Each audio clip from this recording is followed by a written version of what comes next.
everybody, welcome to Bed Stories and welcome to my bedroom, which is never in the same place in the world. I hope you are well, wherever you are. Today's story is set in southeastern Morocco, in the country of Tafraout Sidi Ali. If you look for it on the road maps, you will be full of doubt of how to reach this small village, inhabited by a Berber population, which overlooks the last mountain that, together with a strip of barbed wire and army guards, divides Morocco from Algeria. On the map, it appears to be an inaccessible dirty road with an ordinary car.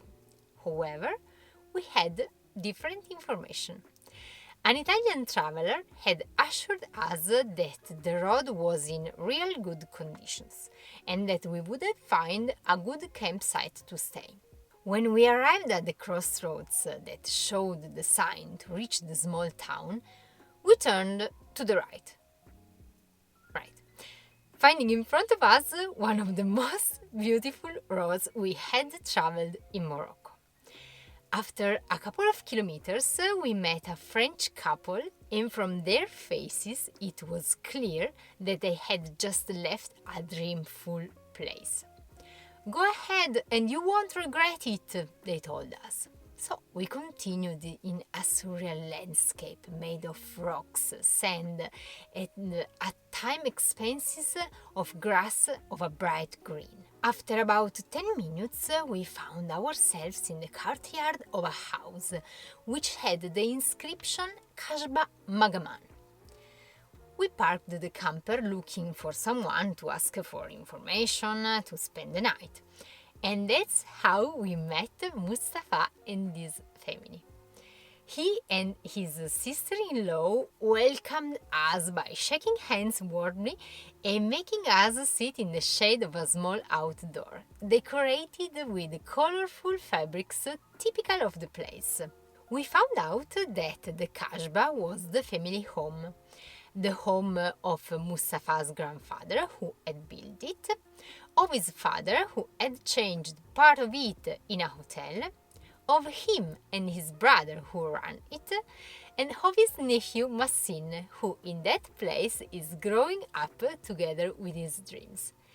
And of course, the home of all the women of the family who take care of the guest rooms and cook the typical dishes of the Berber tradition. So delicious.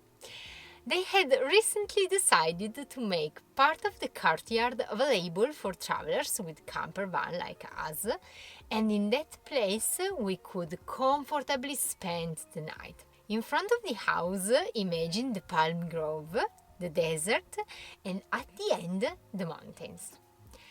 After drinking a hot mint tea, despite the fact that it was more than 35 degrees, Mustafa showed us the palm trees planted 50 years earlier by his grandfather, and what remains of their garden in which today, unfortunately due to drought, only few beans can grow. We walked in their land observing the wheels, nowadays 18 meters deep, to find little water to irrigate the plants, water that unfortunately is increasingly salty and less usable. We stepped on a hard ground, which creaked after every step of us. Once, in that place where in summer now they try to survive at temperatures above 50 degrees, there was a river that fed fields of carrots, potatoes, and more. What will become of these areas? We asked. Inshallah, sooner or later it will rain, Mustafa answered us.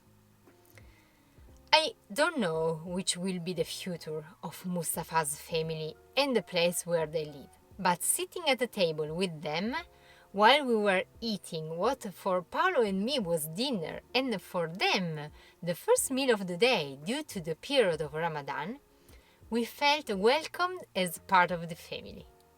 Little Massin was sitting in my arms while Mustafa's father served us eggs and milk from their goats. "Let's divide the milk with the puppies," he told us with a smile. We were only supposed to stay one night, but we stayed a little longer at that place that gave us a roof of stars, and a family with a big heart who shared everything they had with us. Inshallah, one day we will see each other again. And who can say, maybe we'll hug under the rain. Thank you for listening this story, and a big hug also to you.